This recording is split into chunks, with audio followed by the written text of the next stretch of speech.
چلیے سنیں۔ بسم اللہ الرحمن الرحیم۔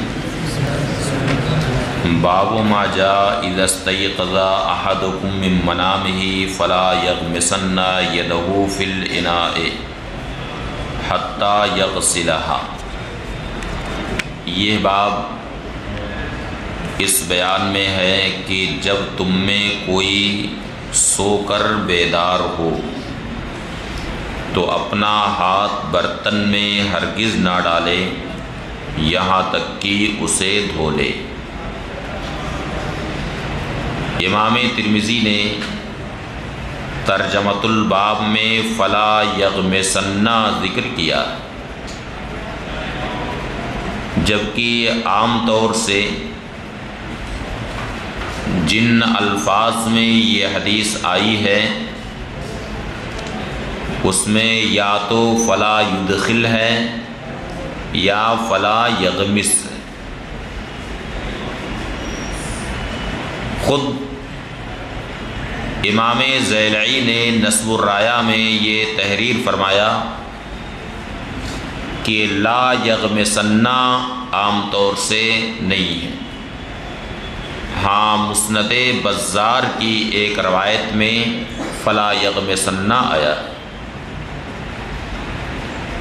اس لیے معلوم ہوا کہ امام ترمذی نے ترجمۃ الباب میں جو یہ لفظ ذکر کیا ہے یہ روایت بالمعنی پر مبنی۔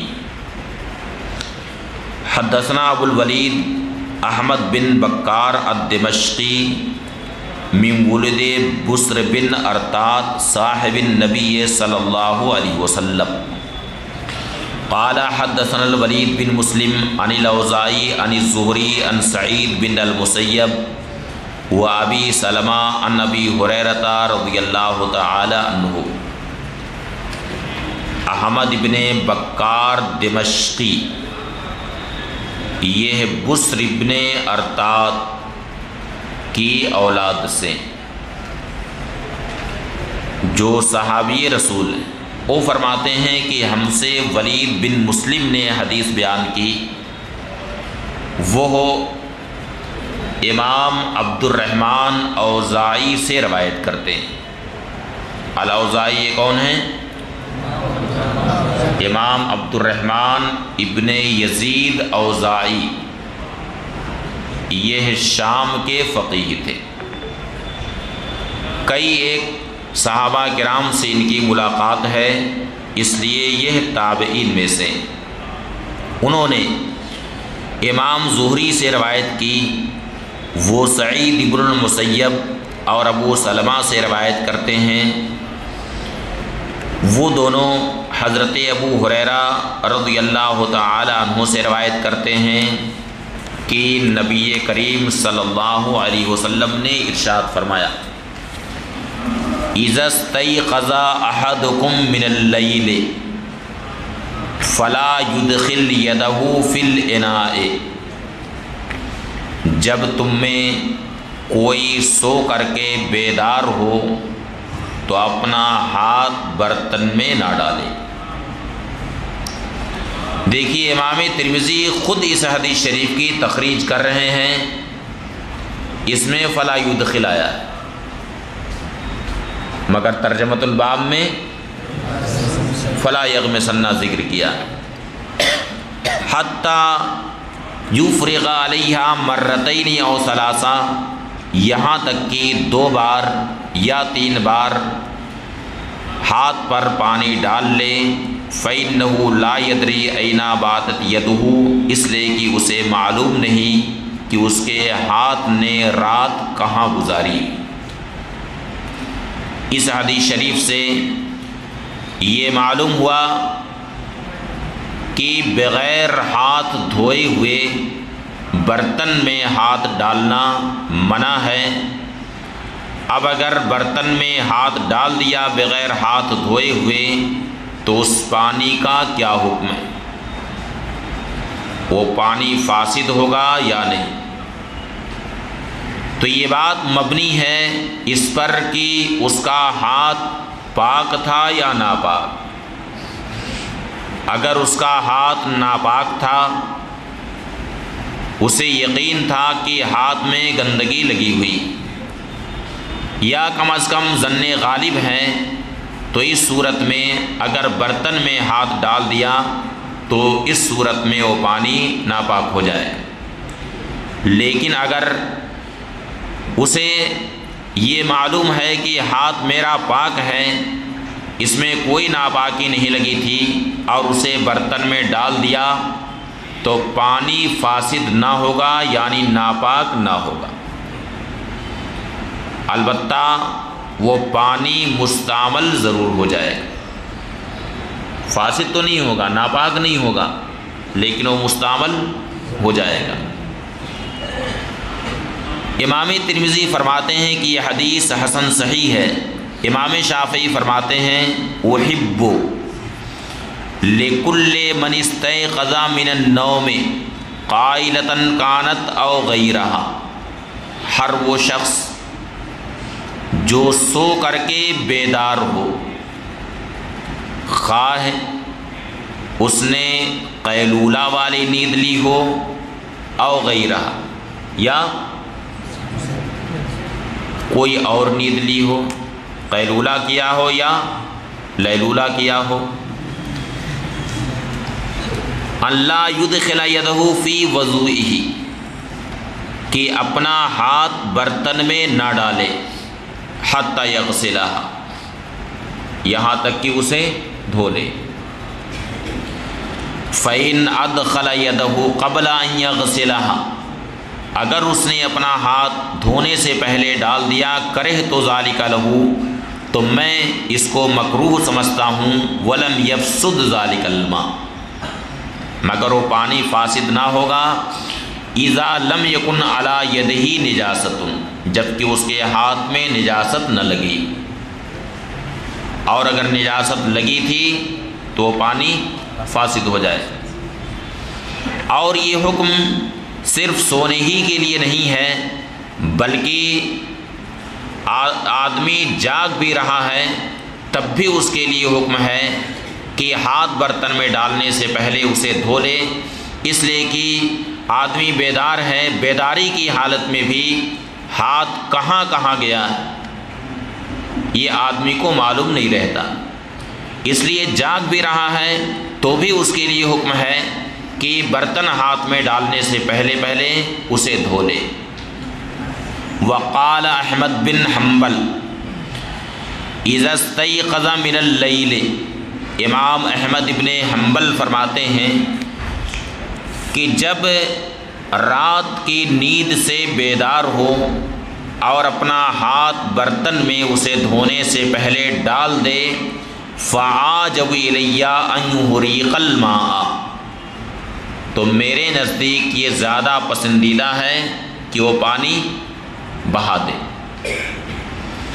یعنی کسی پودے پر وہ پانی ڈال دے، ادھر ادھر نہ بہائے بلکہ پودے پر ڈال دے۔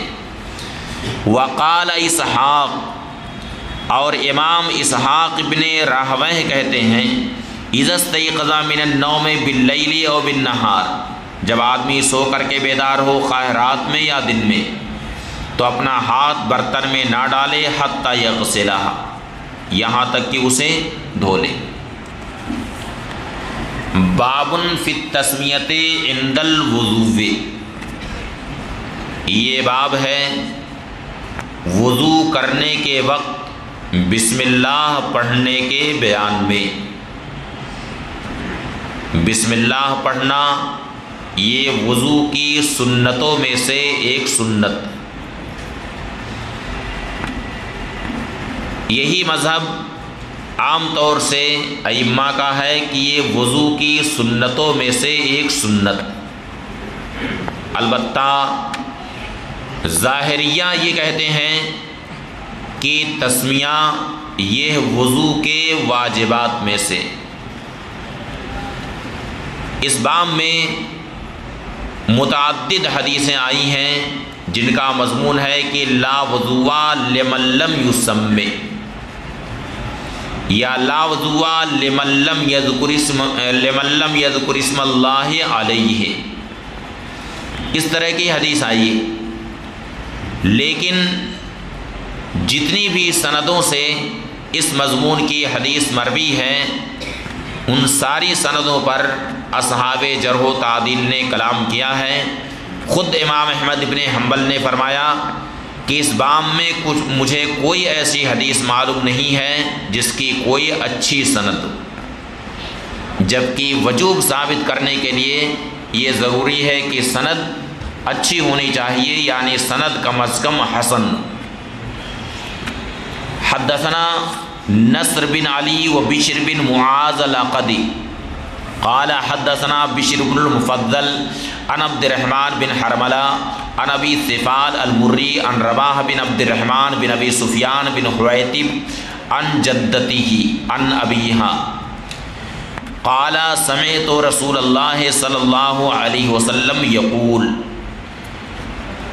رباح ابن عبد الرحمن ابن ابی سفیان ابن حویتب اپنی دادی سے روایت کرتے ہیں۔ کن سے روایت کرتے ہیں؟ اپنی دادی سے۔ وہ روایت کرتی ہیں اپنے والد سے۔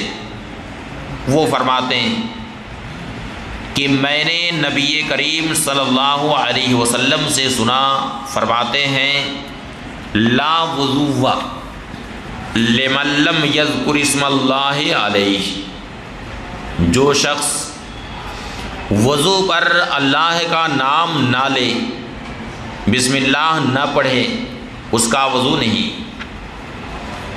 اسی حدیث سے ظاہریہ نے استدلال کیا کہ تسمیہ واجبات وضو میں سے، اور جمہور ائمہ بلکہ ائمہ حدیث یہ فرماتے ہیں کہ تسمیہ کے باب میں کوئی ایسی حدیث نہیں آئی ہے جس کی سند صحیح ہو۔ خود امام احمد نے یہ فرمایا کہ میرے علم میں کوئی ایسی حدیث نہیں ہے جس کی کوئی جید سند ہو، جبکہ اس بات وجوب کے لیے ضروری ہے کہ سند اگر صحیح نہیں ہے تو کم از کم حسن ہونا چاہیے۔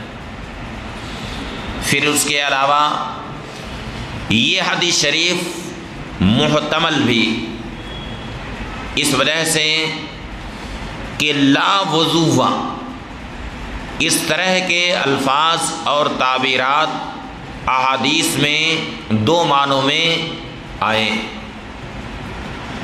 ایک تو یہ ہے کہ نفی صحت پر کبھی اسے محمول کیا گیا ہے، اور کبھی اسے نفی فضل و کمال پر بھی محمول کیا گیا ہے، جیسے لا صلاۃ الا بطہور،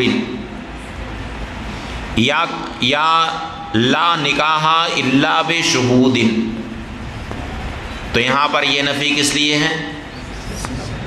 نفی صحت کے لیے، کہ بغیر گواہ کے کوئی نکاح نہیں، یعنی کوئی بھی نکاح صحیح نہیں ہو سکتا۔ بغیر طہارت کے کوئی نماز نہیں، یعنی کوئی نماز بغیر طہارت کے صحیح نہیں ہو سکتی، تو یہ نفی صحت پر محمول۔ اور ایک حدیث شریف میں آیا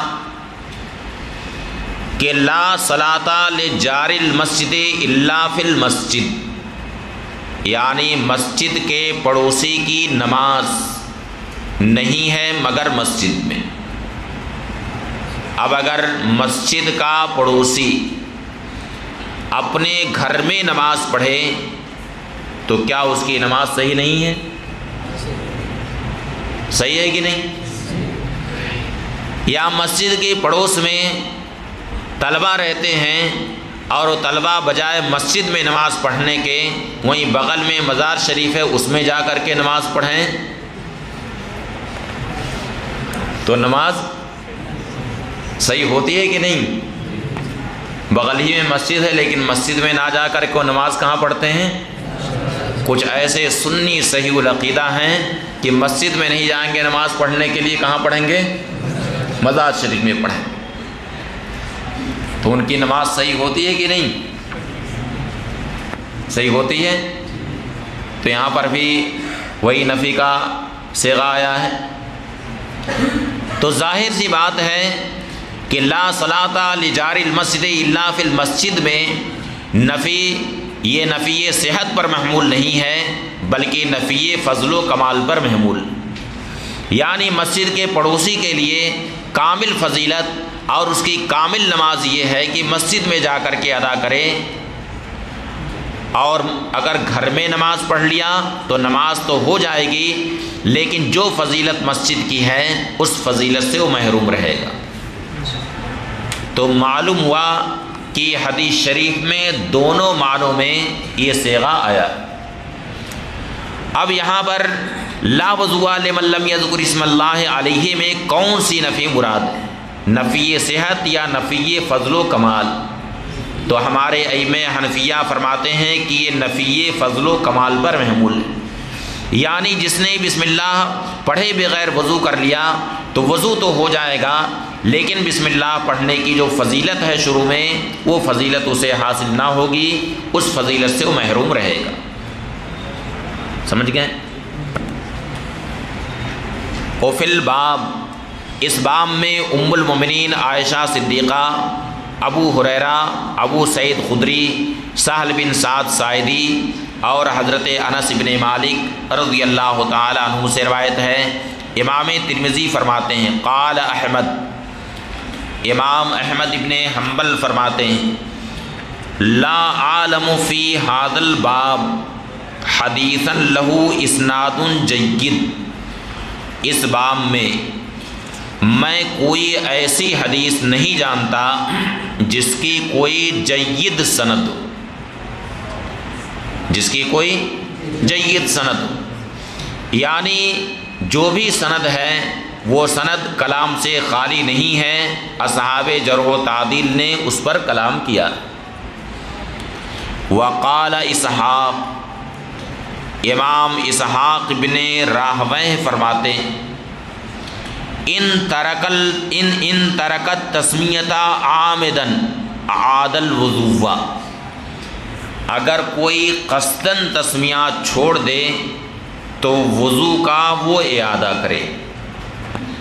وَإِنْ كَانَ نَاسِيًا أَوْ مُتَأَوِّلًا أَجْزَاهُ، اور اگر کوئی بھول کر کے چھوڑ دے یا وہ شخص متأول ہے یعنی تعویل کر رہا ہے، اس حدیث میں تعویل یہ کر رہا ہے کہ نفی یہاں نفی صحت پر محمول نہیں ہے بلکہ نفی فضل و کمال پر محمول ہے، اس تعویل کی بنیاد پر اس نے بسم اللہ نہیں پڑھا، اجزا، تو یہ اس کے لیے کافی، اس لیے کہ اس کی تعویل قواعد شرع کے مطابق ہے، اور اگر کوئی شخص متعول ہے اور اس کی تعویل قواعد شریعت کے مطابق ہے، اصول شریعت کے مطابق ہے، تو اس صورت میں اس شخص پر کسی بھی طرح سے تفسیق کا حکم نہیں لگے گا، جبکہ اس کی تعویل قواعد شریعت کے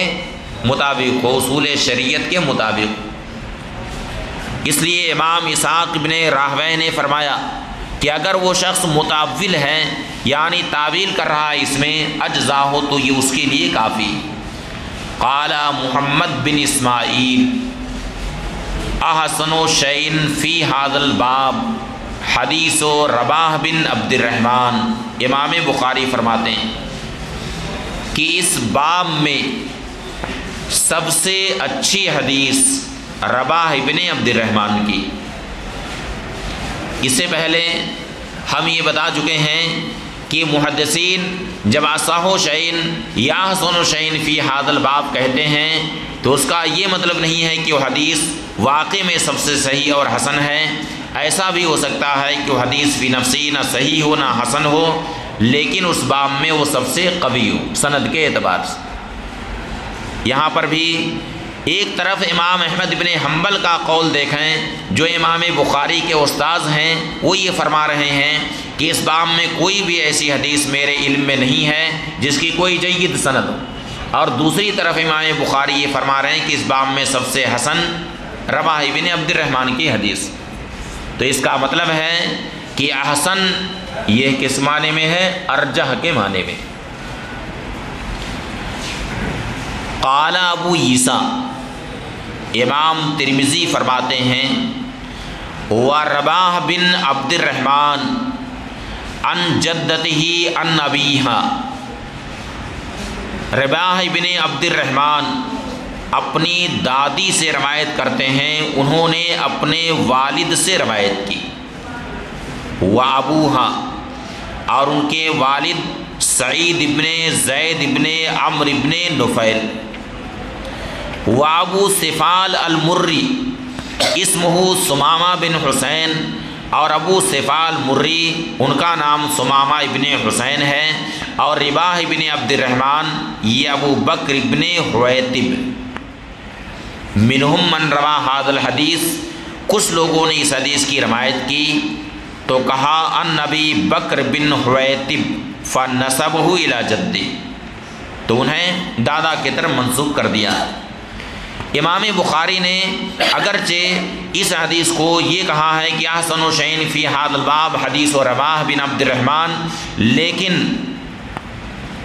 اصحاب جرح و تعدیل یہ فرماتے ہیں کہ اس حدیث میں 3 مجاہیل، اس حدیث میں 3 مجاہیل یعنی 3 مجہول راوی۔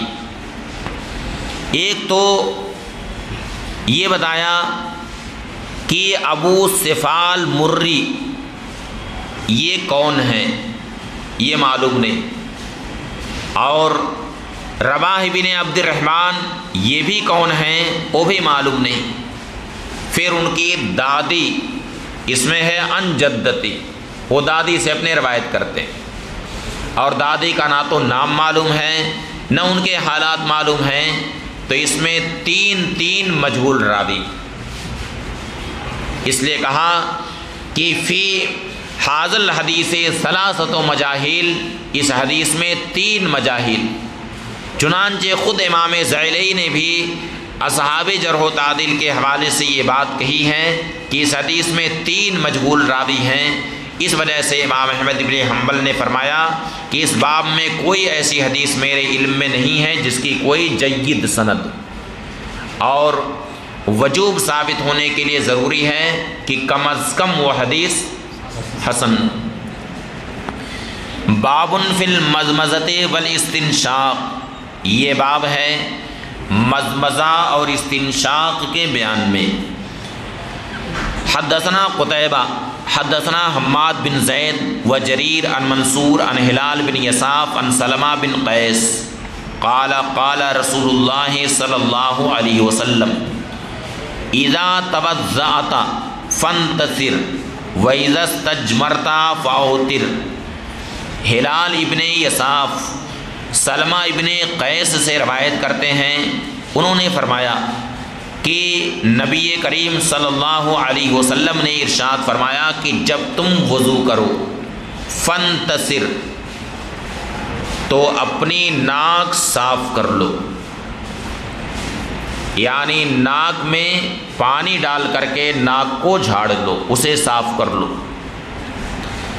وَإِذَا اسْتَجْمَرْتَ، اور جب تم استجمار کرو یعنی پتھر سے جب تم استنجا کرو، فاوتر، تو طاق مقدار میں پتھر لو۔ اس حدیث میں فانتصر کا تو ذکر آیا ہے لیکن مزمزہ کا ذکر نہیں ہے۔ یہ حدیث اور بھی طرق سے مروی ہے، ان طرق میں مزمز کا بھی لفظ آیا ہے۔ کس کا لفظ آیا ہے؟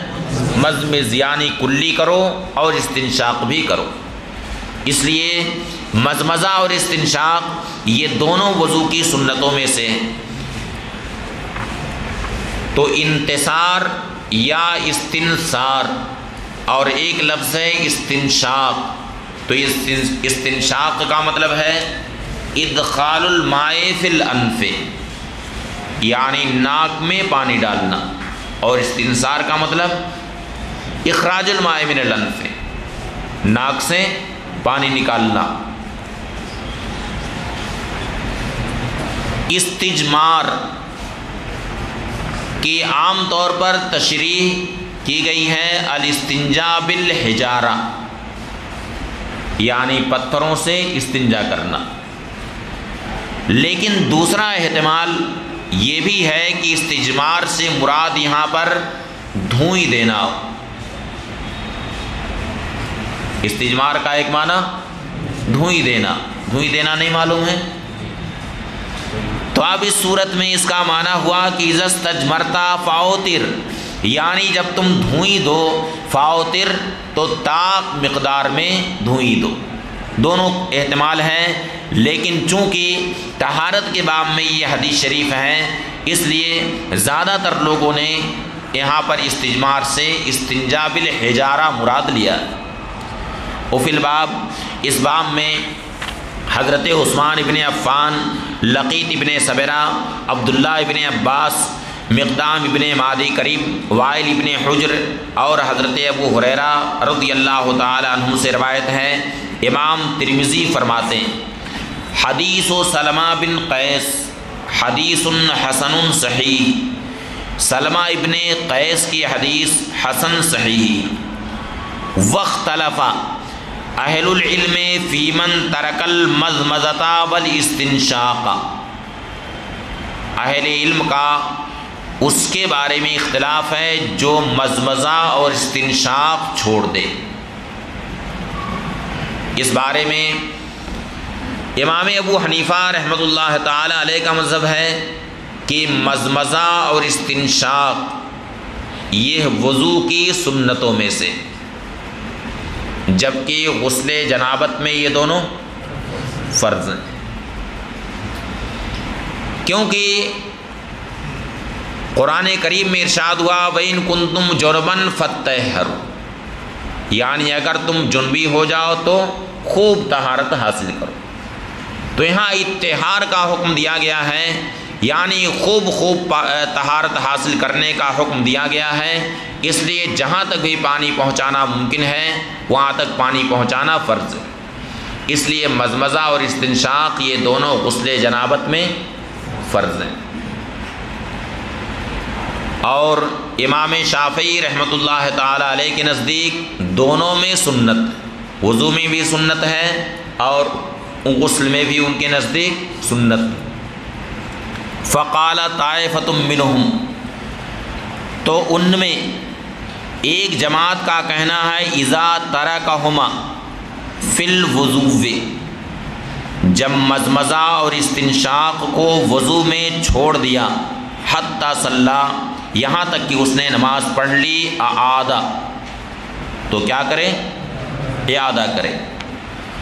ورعوا ذالک فی الوضو والجنابۃ سواء، اور اسے وضو اور جنابت دونوں میں یکساں قرار دیا، یعنی دونوں میں فرض قرار دیا۔ یہ قول کس کا ہے؟ فرماتے ہیں وبہ یقول ابن ابی لیلہ، یہ قول کن کا ہے؟ قاضی عبد الرحمن ابن ابی لیلہ کا، جو کوفہ کے قاضی تھے اور امام ابو حنیفہ رحمۃ اللہ تعالی علیہ کے بڑے سخت مخالف تھے، قاضی عبد الرحمن ابن ابی لیلہ۔ اور امام عبداللہ ابن المبارک اور امام احمد ابن حنبل اور امام اسحاق ابن راہویہ کا یہی قول۔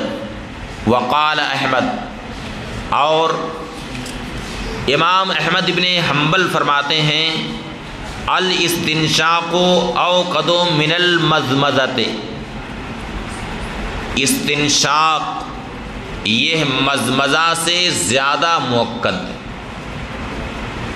استنشاق کا معاملہ کلی کرنے سے زیادہ مؤکد۔ وجہ اس کی یہ ہے کہ ایک حدیث شریف میں آیا کہ شیطان رات کہاں گزارتا ہے؟ ناک کے اندر، ناک کے بانسے پر وہ رات گزارتا ہے، یعنی آدمی جب سو جاتا ہے تو شیطان کہاں آ کر کے رہتا ہے؟ ناک کے اندر رہتا ہے آ کر کے۔ اب ظاہر ہے کہ ہے تو شیطان وہ، اور اپنے رات گزارنے کی جگہ کہاں منتخب کی اس نے؟ ناک کا اندرونی حصہ۔ اس لیے جہاں پہ شیطان نے رات گزاری ہے اس جگہ کو خوب اچھی طرح سے دھو لیں، اسے صاف ستھرا کر لیں۔ اس لیے فرمایا کہ استنشاق یہ مزمزہ سے زیادہ مؤکد ہے۔ وقال ابو عیسیٰ، قال ابو عیسیٰ امام ترمذی فرماتے ہیں وقالت طائفۃ من اہل العلم، اہل علم کی ایک جماعت نے کہا یعید فی الجنابۃ ولا یعید فی الوضوء، جنابت میں تو اعادہ کرے لیکن وضو میں اعادہ نہ کرے۔ اس سے معلوم ہوا کہ وضو میں تو فرض نہیں ہے، البتہ جنابت میں فرض، غسل جنابت میں فرض ہے۔ وہوا قول سفیان الثوری و بعض اہل الکوفہ، یہ قول ہے امام سفیان ثوری اور بعض اہل کوفہ کا۔ بعض اہل کوفہ امام ترمذی جہاں پر کہتے ہیں اس سے اکثر امام ابو حنیفہ رحمۃ اللہ تعالی علیہ مراد لیے جاتے ہیں۔ چنانچہ یہاں پر بھی امام ابو حنیفہ رحمۃ اللہ تعالی علیہ ہی مراد ہیں۔ اب چونکہ امام ترمذی تک ان کا قول جزم و وثوق کے ساتھ نہیں پہنچا، اس لیے نام کی صراحت احتیاط کی بنیاد پر نہیں کیا ہے، بلکہ بعض اہل کوفہ کہہ کر کے اسی پر اکتفا کر لیا، اور کچھ لوگ کسی اور معنی پر اس کو محمول کرتے ہیں۔ مگر محدثین کی طرف کوئی اس طرح کا گمان نہیں رکھنا چاہیے، اس کو حسن ظن پر محمول کرنا چاہیے کہ امام ترمذی نے جو نام کی صراحت نہیں کی ہے، بعض اہل کوفہ پر اکتفا کیا ہے، وہ اس وجہ سے کہ ان کا قول جزم کے ساتھ ان تک نہیں پہنچا۔ وقالت طائفۃ، اور ایک جماعت کا کہنا ہے لا یعید فی الوضوء ولا فی الجنابۃ، نہ وضو میں اعادہ کرے نہ غسل جنابت میں، لأنہما سنت من النبی صلی اللہ علیہ وسلم، اس لیے کہ یہ دونوں نبی کریم صلی اللہ علیہ وسلم کی سنت ہیں۔ فلا تجب الاعادۃ علی من ترکہما فی الوضوء ولا فی الجنابہ، لہذا جو وضو میں مزمزہ استنشاق چھوڑ دیں یا غسل جنابت میں چھوڑ دیں اس پر اعادہ کرنا واجب نہیں ہے۔ وہ ہوا قول